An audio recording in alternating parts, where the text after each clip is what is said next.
Bismillahirrahmanirrahim. Tarsus Umut Kervanı olarak ihtiyaç sahibi ailelerimizi yüzünü güldürmeye devam ediyoruz elhamdülillah. Hayırseverlerimizin bizlere bağışlamış oldukları gıda paketlerimizi aldık. Şimdi ihtiyaç sahibi ailelere dağıtmak için yola çıkacağız.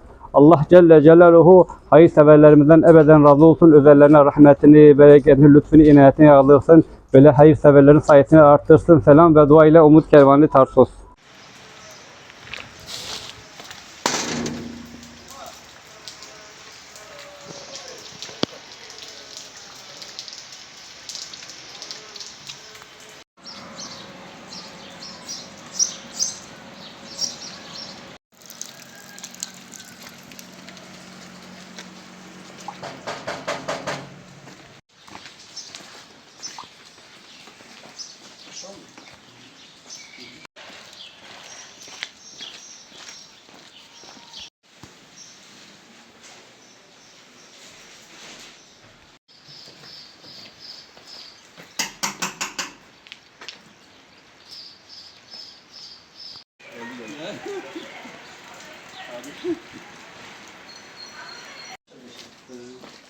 Hocam